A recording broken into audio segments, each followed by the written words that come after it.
This is what happens when you let gay men into lesbian bars. They ruin your little sapphic, little homosexual gay times. Gay, homosexual gay. Yeah.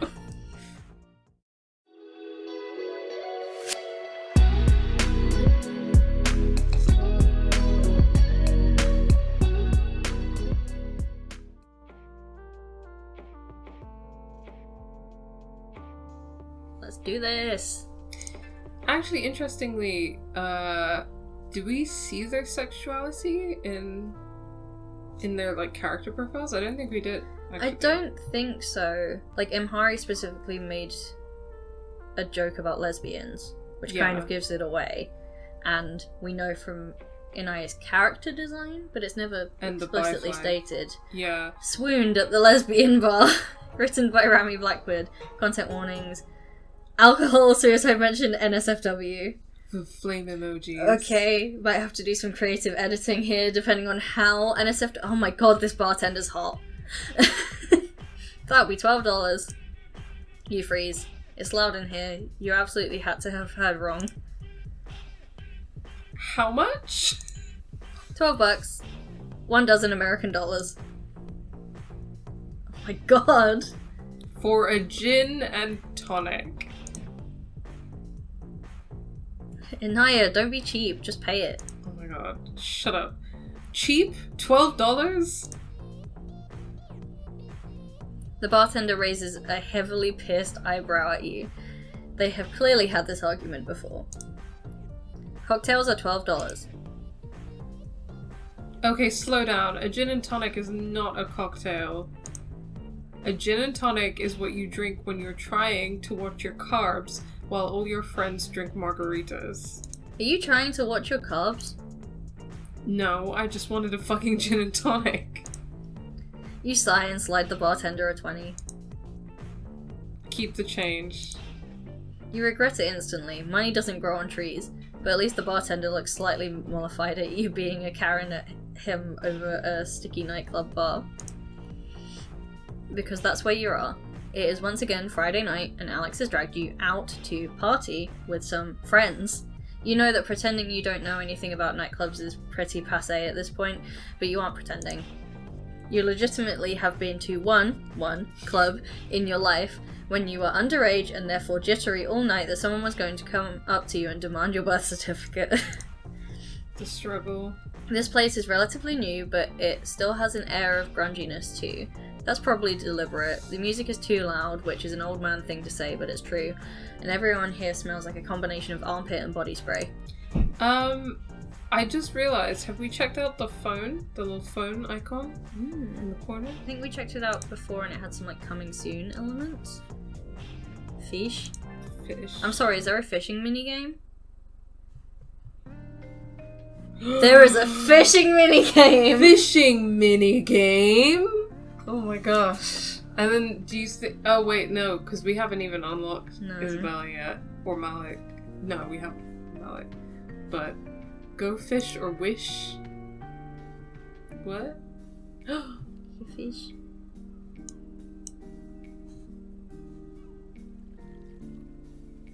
Oh. Is this a fishing minigame? How do you...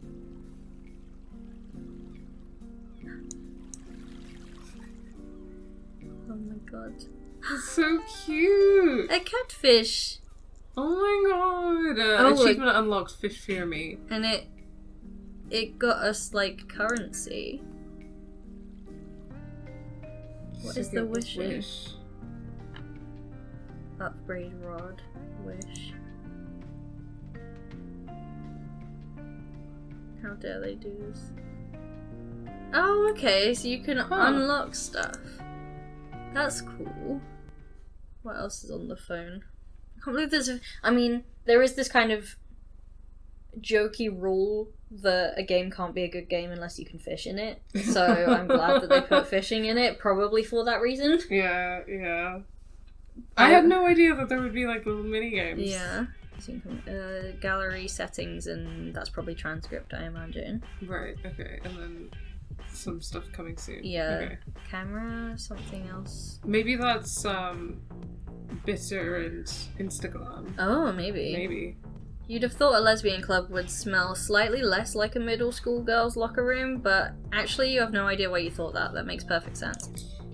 Respectfully, what is he doing in a lesbian club? Unsure. You were slightly nervous coming to a lesbian bar because you're not technically a lesbian, but Alex assured you nobody offline actually cares about that as long as you have money. And Alex is even less of a lesbian than you are, so you figure it's fine.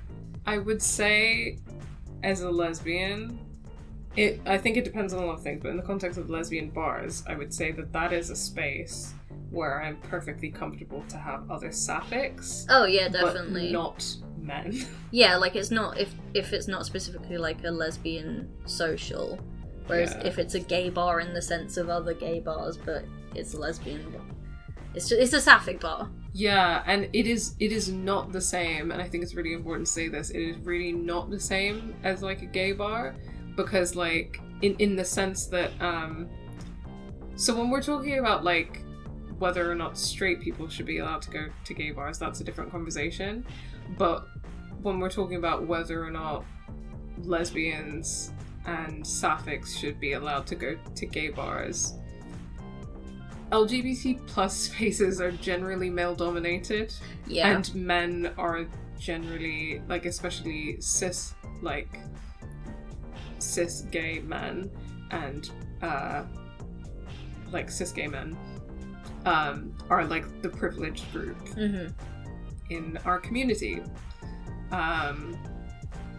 And so it's not like there's an issue of like a lack of space for gay men, or that gay men are like excluded from LGBT spaces, whereas that is the case for women. Yeah. And we need women-only spaces, and also like queer women like experience male violence, and that's the reason why.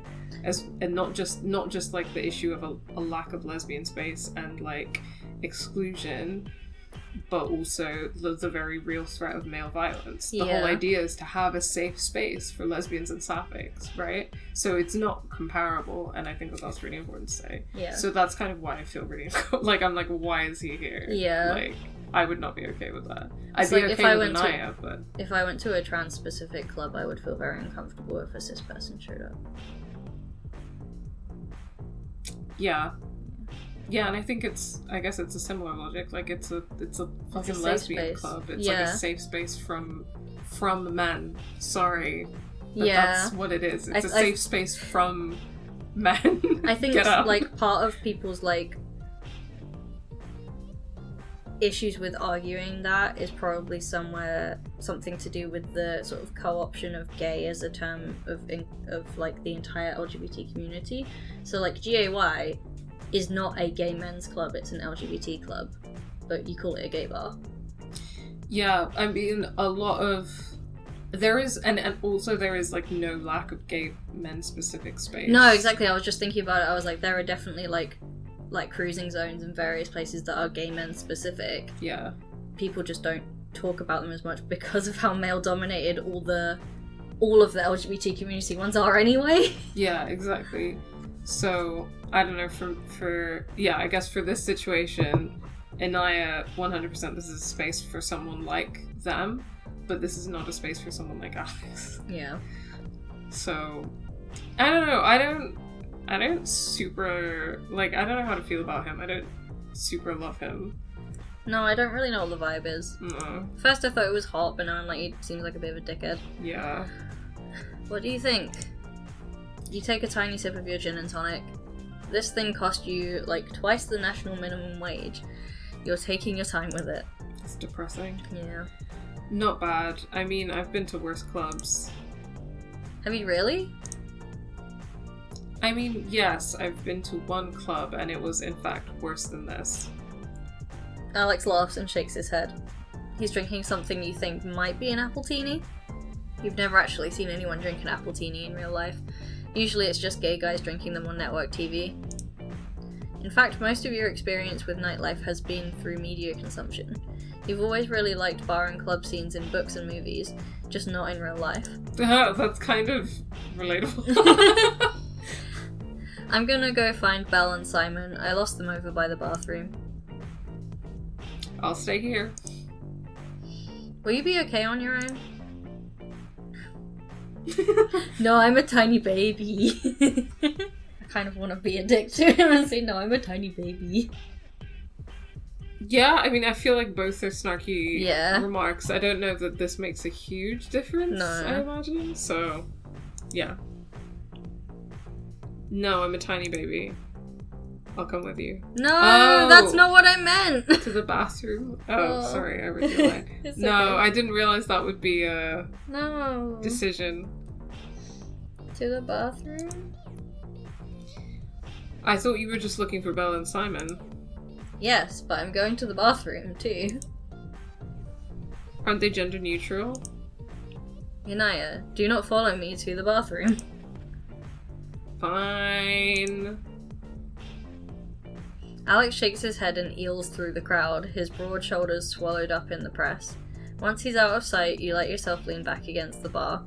As long as you can keep something solid to your back, it should be okay. Why did he ask then? I don't know.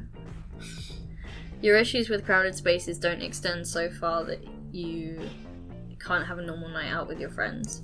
Well, your friend and your friend's friends. Belle and Simon are nice, but you haven't known them long. In fact, you aren't sure which one of them is Simon and which one is Belle. Without thinking about it, you've inhaled most of your expensive drink. Fuck it. You knock the rest back and set the glass down, enjoying the burn of the gin down to your stomach. It punts you over to that layer of tipsy where you start feeling good about the world rather than anxious. You'll pay for it in extra anxiety tomorrow, but that's just how the scales balance out. Yin and yang, or something. The music changes to a song you actually like. If you were home in your living room, you'd get up and dance. Here, no way. Surreptitiously, you glance from side to side to check if Alex has come back for you.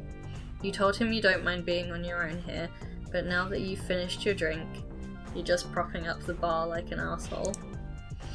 You're getting in the way of paying customers, at the very least. Instead of Alex, your gaze lands on one of the most striking people you've ever seen, outside of a Photoshop picture at least. And your brain scrambles to correct, fighting back against years of societal conditioning to immediately gender everyone you see, look like they belong here. Well, they have an undercut and they're wearing makeup. Again, you wish you'd put a little more of an effort in. You always do this. You don't want to seem like you're putting in zero effort because... What, you're not sure? What would happen if you made an effort? You'd have to acknowledge your disappointment when the effort didn't lead anywhere. Oof. Whoa. And here you are just gaping at a beautiful person and feeling bad about yourself. Idiot. And then that beautiful person leans in closer to you, taps your empty glass with their knuckles, and says, "Can I buy you another one?" You resist glancing over your shoulder like this is a cartoon, but it's narrow.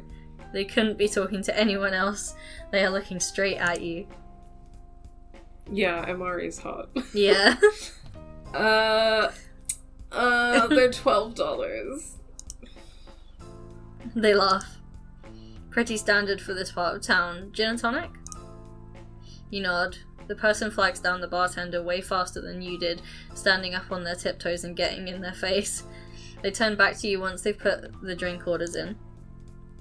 I'm Amari. Inaya. You offer to shake hands, which feels silly, but Amari doesn't hesitate. Their hands are incredibly smooth. Do you... can you tell me your pronouns? You wince internally. You always feel embarrassed when you ask this in real life, even though you shouldn't, even though it's a completely normal and socially acceptable thing to say. You still hear your dad sneering about political correctness gone wild. Amari doesn't blink. She or he just makes it up. You? Oh, she is fine. You go by they online, but you don't like to be annoying in real life. And you hate that you think you annoy people. Basically, how you feel about your gender is an endless Russian nesting doll of embarrassment, shame, and shame at your embarrassment. Aww. And now you've absolutely missed whatever Amari has said because you're too busy feeling weird about yourself. Story of your life. Sorry, what? I asked, do you come here often? As a joke, you know? But now that I have to repeat it, I'm realizing that probably the only thing more annoying than asking someone if they come here often is joking about whether they come here often. Well, I don't come here often. This is my first time. Are you here alone? No, my friends are here. Well, friend, and he has people who are more fun than I am, so...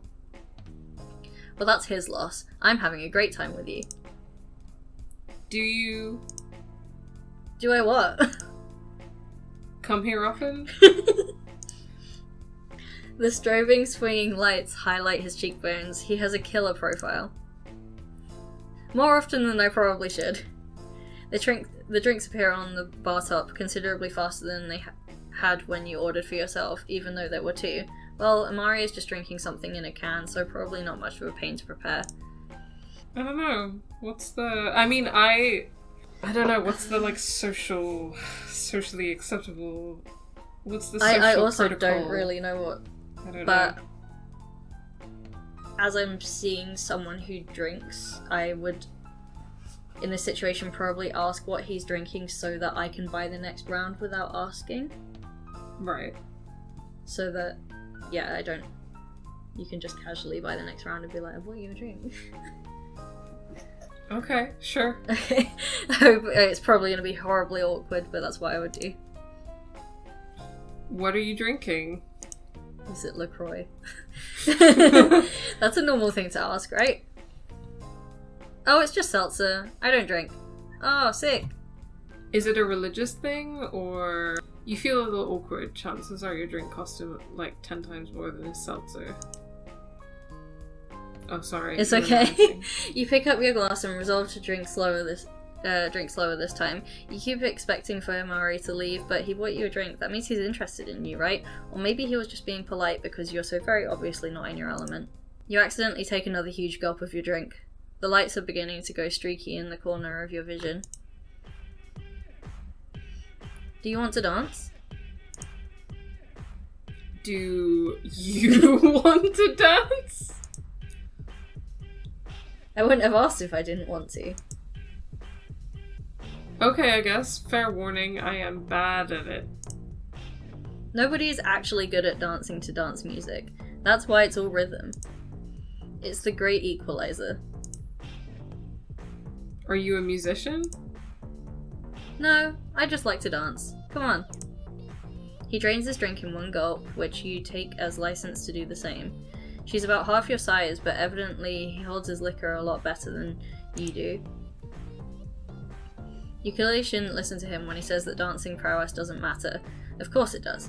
He's probably an amazing dancer. She looks like it. He has the body for it. And she is. The thing is, dancing with him makes you feel like you might be a good dancer too. It's not like you have no rhythm, or you dance like one of those straight guys who just sort of sway from side to side. Insert animation of those fucking guys dancing at the Vortex Club party. Oh my gosh, yeah. Life is strange. Just, you've always felt that you're a little too big to be much good at dancing. You take up too much space. You're all elbows all over the place. With Amari, you don't think about that too much. Until you step on someone's foot. Ouch. Ugh, Alex. This is what happens when you let gay men into lesbian bars. They ruin your little sapphic, little homosexual gay times. Gay, homosexual gay. Yeah. Sorry, my bad. Alex? Alex looks down at you. His hair is a sweaty disaster, eyeliner running slightly from one eye. You're dancing? Like it's hard. He grins. Without realizing it, you and Amari have opened up a little a little bit to allow Alex to join your circle. Now all you need is someone in the middle, and this will be like one of those breakdancing circles the kids used to get into during middle school dances. Who's your friend? What? You can't hear anything over the pounding music. Alex just shakes his head. Maybe it's the alcohol, or maybe it's the reassuring presence of your best friend and the hottest person you've seen in a while, but you get lost in it. The music, the movements, the sensation of momentarily existing outside of time. Maybe this is why people go to clubs in the first place. When you dance at home, it's always to work out a little bit of tension in between doing work or chores, or worrying about doing work or chores. Here, your mind goes astonishingly blank. Somehow you end up pressed up close to Amari, pinned by the crowd and separated from Alex. Good. From the look on his face, he doesn't mind at all. He's looking at your mouth. Or maybe she's just looking straight ahead? You're about the same height, so that would make sense. Fuck, what if he tries to kiss you? Well, so what? You definitely are not going to freak the fuck out this time. You can kiss someone and be normal about it. You are a grown woman. You are so convinced that he is going to kiss you that you are absolutely unprepared when he leans in and goes for your ear instead of your mouth. Woof. I kind of want to leave. He is pressed as close as she can in order to not be overheard. The music is, if possible, even louder than before. Oh. You feel a bite of disappointment deep inside you. In a sexy way! Yeah, he means with you! Yeah, you stupid, sweet little baby. Immediately overwhelmed by shame. Idiot, why in the world would someone like him want someone like you? But then he keeps talking. Do you want to get out of here? You do, in fact, want to get out of here. You're beginning to sober up, the edges of your anxiety creeping back in. You could push yourself back to the crest of the wave with another drink, but that would be another $12 American, and you would regret it in the morning. Do you want to get out of here with Amari? Absolutely. Half of you absolutely wants to do that, and that part of you nods your head before the other half can start freaking out about it.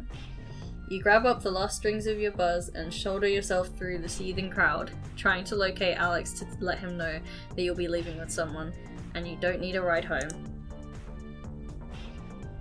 Here, come on. Grab. Unthinkingly, you grab Amari's wrist to keep him close in the crowd. His fingers slip into yours, and a shivering bolt of heat rolls down your spine. Okay. What are you doing? He says it against your ear, more whispery than is probably strictly necessary. I'm looking for Alex. I want to tell him not to wait for me. Can't you just text him? Wow, you totally could do that. Yes, actually. That would be the ideal decision, because then you wouldn't have to explain where you're going. And he wouldn't express condescending shock that you actually might be getting laid. And you wouldn't have to explain to Amari how absolutely rarely you go home with people from clubs. Rarely as in never ever. So you let Amari drag you in the opposite direction and out into the breezy evening. At least you haven't sobered up completely. If you had, you might start worrying that this tiny person is in fact a serial killer who is planning to slice you open and play with your insides. And that's the reason that he hadn't wanted to bother finding Alex. Isn't this what sex murderers do? They go for someone uglier than them so the person doesn't feel any worry, just gratitude. Or maybe that's just something you made up right now, out of sheer nervousness and crappy self-esteem. Yeah, that sounds more accurate. Yep. Sex murderers. Did you drive here? Amari squeezes your hand. You realise that she hasn't let go of you since you left the club.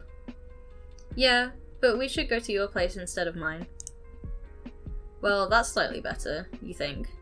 Not that he can kill you at your place, just you don't have any sort of kill room set up. And you've got a bunch of streaming equipment, so you could always trick him into thinking that you're constantly broadcasting to the world. Wow, your head is really getting away from you tonight.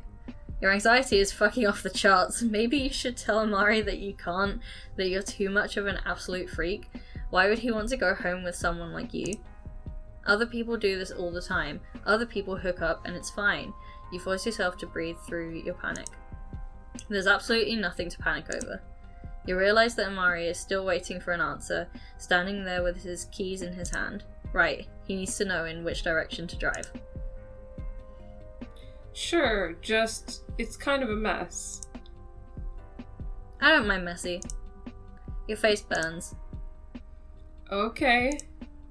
God, you hate that you get like this. Typically, you are incredible at making dirty jokes, or at least playing off someone else's. You grew up on the internet. People being suggestive doesn't get to you.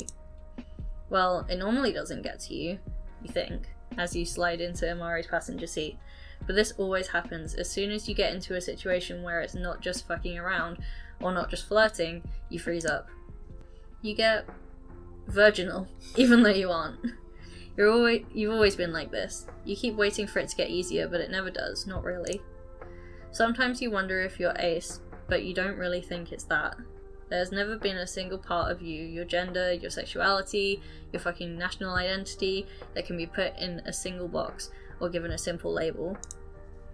The two of you chat a little on the way over to your place, and it calms you down a little bit. Honestly, you start to realise how stupid you are being. Amari is nice, she's good looking, and he appears to like you, possibilities of him being a serial killer notwithstanding. He answers all of your questions easily, but you still get the impression that he doesn't particularly want to talk about himself. That's fine, you get that. You don't really much feel like telling him you're an Instagram streamer who recently hasn't been able to get through a single stream. He doesn't comment on your messy kitchen, or the snarl of computer chargers and USB cords on your coffee table. He doesn't even wait for you to turn any lights on. He backs you up against the door and kisses you. Quibby babies. Isn't Inaya 6 foot? And yeah. She keeps commenting on how short I think Amari is. There was a comment where she said that Amari is a small person, but is about the same height. So I think slim. Tall. It took me a while to figure that out as well. Okay, I've processed that now. Distantly, you hear the air conditioner click off, the slow settling of the house around you. Amari is a far better kisser than you are, but he doesn't seem to mind taking charge. Sexy music. So, any likes or dislikes I should know about? Oh, hun. His hands move from your shoulders up to cup your cheeks. Any parts you don't want me to touch? Oh, no. I mean, maybe not my feet. Not because I have, like, foot dysphoria, but just because my feet are gross. Amari laughs breathlessly. Maybe I should be the judge of how gross your feet are. I don't think we know each other well enough for you to be the arbiter of my feet. They're definitely bisexual. Finger guns. I think that's more of a second date thing. Okay, fair enough. We can wait on the foot stuff. That makes you laugh. For a small person, Amari's arms have an unusual level of strength. He must work out. You want something to drink? I'm good. Well, I should have some water or I'll regret it in the morning. Good idea. Okay. He steps back so suddenly that you almost pitch forward. Your heart is beating so fast that you can barely feel your legs, like all the blood has been diverted elsewhere. You jerk open the fridge unsteadily, fumbling several times before you manage to crack open a bottle of water. The tips of your fingers feel fat and clumsy. You catch a glimpse of your reflection in the window above the sink, the darkness shooting it back at you like a tennis serve. Your hair is a mess from the humidity in the club, and fucking again you have neglected to put on any makeup or do anything beyond very basic grooming. You're a mess. It's a good thing Amari hasn't given you a chance to turn any lights on, because he'd definitely start regretting coming home with you. You feel sort of bad about tricking him into this, but... What? I didn't trick him into no anything. Tricks have happened. You drown in your water or what? You put the bottle down and go back out into the living room. Amari is standing exactly where you left him, up against the wall beside the door. The shadows turn his features indistinct. Should I put on music or something? What do you like to listen to? Actually, He pushes himself away from the wall. I find having sex to music kind of cheesy. Oh. Wow, okay. Getting right down to the point. But why would he do anything else? It's not like there's any illusions between the two of you as to why he's here. It's not like you need to be wooed or coaxed or anything stupid like that. Right. Mari moves so quietly you don't realise he's right behind you. Oh my god. Okay. Stealth. Alright. He pushes you down on the couch and you go. She falls after you, climbing into your lap. I like your eyebrows. You look at him. What? He traces a finger across one, then the other. It makes you shiver in a not entirely pleasant way. I like them. It's such a pointed and weird thing to say about one very specific part of your body that you're routinely up in your feelings about, that for a moment you're convinced that he's some sort of plant. Your haters have sent this hottie to seduce you in a club that you've never been to before in order to humiliate you. Yep, that's gotta be it. Yep. It's such an absurd thought that it makes you laugh out loud. What? Nothing. Nobody cares enough about you to expend that sort of effort. Maybe for someone with Ashley's level of fame and parasocial engagement with her fan base, but not you. Besides, all the angsting you do over your eyebrow situation is purely internal. You're still laughing, and now Amari is too, against your mouth as he goes in for another kiss. Wow. You don't set your alarm for the next morning. It's Saturday, right? At any time you need to wake up is purely self-enforced. Whatever. Interesting. I was wondering, like, when they said NSFW fire emoji, I was wondering if they were gonna, show us the sexy times. Unless they're gonna have morning sex. Yeah, now. maybe. Hey. Lady Gaga shirt. Yes! Fame era Lady Gaga as well, wow. Don't ugh at me. Your eyes are gummy with sleep. You peel them open, then immediately shut them again, as light smashes into your retinas. Despite drinking water last night, your head still feels stuffy, and a headache lurks behind one of your eyes. You okay? I have to get out of here, actually. You blink again, trying to remember exactly where you are and who this is. Right, Amari. The person you met at the club and then brought home for surprisingly comfortable sex. He is completely dressed, hair looking a little rough, but there's not much to be done about that. Hey, hold on. Let me... You don't need to get up, don't worry about it. He smiles. You look tired. Seems like someone wore you out. Oh my god. Someone, huh? Amari laughs and squeezes your hand. Here. You hold out a hand until he realizes what you want and gives you his phone. You notice he doesn't bother to password protect it. Damn. I'll give you my number. Something flickers over Amari's face, and for a second you're worried you've just violated some sort of phone privacy rule that probably exists, but you're too socially inept to know about it. But then Amari smiles and saves your number to his phone. Cool. I'll talk to you later. He goes. That was a very nice, wholesome, comfortable, good, casual sex interaction. It got the sort of awkwardness of someone coming back to your house, right? Yeah. I think it was really good.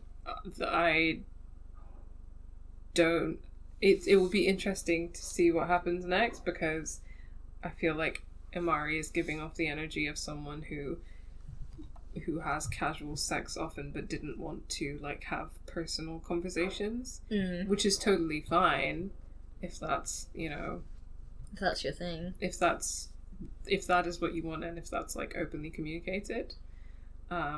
So let's see where this goes. Yeah.